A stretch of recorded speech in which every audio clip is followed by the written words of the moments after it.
Salve, Felipe. Tô aqui, fiz uma gambiarra aqui.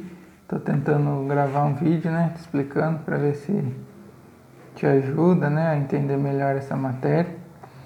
Eu já tinha gravado agora há pouco um pedaço, eu ia dividir em duas partes. Aí a hora que eu fui passar pro meu computador, por algum motivo o vídeo ficou corrompido e eu não conseguia mais abrir. Então eu já tô feito aqui porque eu fui gravando no outro. Só que aí eu vou te explicando, tá? Então a primeira coisa, né, o A aqui do exercício, ele pede as reações de apoio, tá? O que são as reações de apoio? É tudo o que, a partir das forças que está sendo aplicado nessa treliça, é o que, onde ela está apoiada, vai devolver para ela, né, de força. Então o que a gente vai ter aqui de reação na treliça? Se a gente tem todas essas forças para baixo, nós vamos ter em cada um dos pontos uma força para cima. Então eu chamei aqui de V1 e de V8 as duas reações verticais. Aí eu tenho também uma reação horizontal, que é esse 2, tá? Só que eu só vou ter a reação horizontal no ponto 8. Por quê? Porque nesse ponto aqui, o apoio ele é móvel, ele tem como se fossem essas rodinhas. Então o que acontece? É como se você empurrasse um carrinho. Se você empurra um carrinho, ele não absorve a força, ele simplesmente vai se mover com a força, tá? Ou seja, ele não tem reação. Então eu só vou ter o H8, tá? Deixa eu subir aqui, acho que tá dando para ver. Então, como eu tenho a maior parte das forças verticais, né, e que eu tenho essas duas incógnitas, as duas reações que eu quero encontrar, eu tenho que fazer a somatória das forças verticais. E como ele falou aqui em cima, que ela está em equilíbrio, ou seja, a somatória dessas duas reações tem que ser igual a zero. Então, a somatória das forças verticais tem que ser igual a zero. Se ela tem que ser igual a zero, né, se ela tem que zerar, as que estão numa direção, que são as duas reações para cima, tem que ser igual a todas as outras que estão para baixo.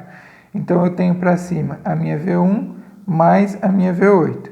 Elas têm que ser igual a as três cargas de 1 kN que estão para baixo, né, mais as 3 de 2 que estão aqui embaixo, indo para baixo. Então, 2, 2 e 2. Então, somando tudo, o V1 mais o V8 tem que ser igual a 9 kN, beleza? Agora, como eu não consigo determinar quanto que é cada uma, né? Eu não consigo chegar especificamente em cada uma, só sei a somatória das duas, eu vou fazer a somatória dos momentos fletores em um determinado ponto, tá? Qual o ponto que eu escolhi? Só para ficar melhor para te explicar. Eu poderia escolher aqui o ponto 8 e eu já ia eliminar essas duas reações, tá? Mas eu escolhi esse aqui, esse ponto 1, para mostrar como tudo funciona melhor. Então, eu vou fazer a somatória dos momentos em relação ao ponto 1, que é esse aqui, tá? E ele também, como está em equilíbrio, tem que zerar. Eu vou adotar que tudo que vai fazer esse ponto girar no sentido horário é negativo. E tudo que vai fazer girar no sentido anti-horário é positivo.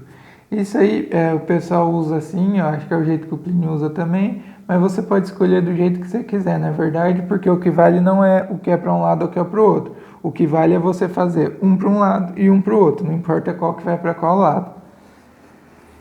Então, beleza. Então, os momentos, né, é a força vezes a distância até o ponto que você está aplicando.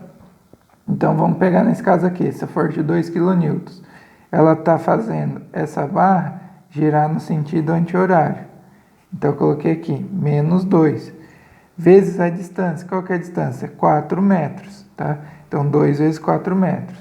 A mesma coisa essa aqui, 2 vezes 4 mais 4. Está girando no sentido anti-horário, então horário, então negativo. 2 vezes 8 metros, que é a distância.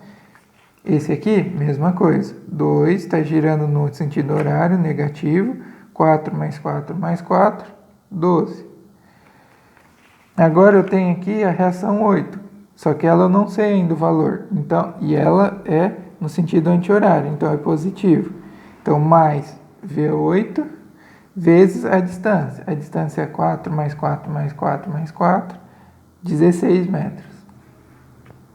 Agora eu vou pegar as forças aqui de cima. Então, eu tenho 1 kN menos 1 kN, porque é sentido horário. E qual que é a distância do braço, né, que vai entrar no nosso momento? A distância é 4 metros. Esse 3 metros aqui, ele não vai interferir no nosso caso. Por quê? Porque a força, ela não vai fazer essa barra aqui girar.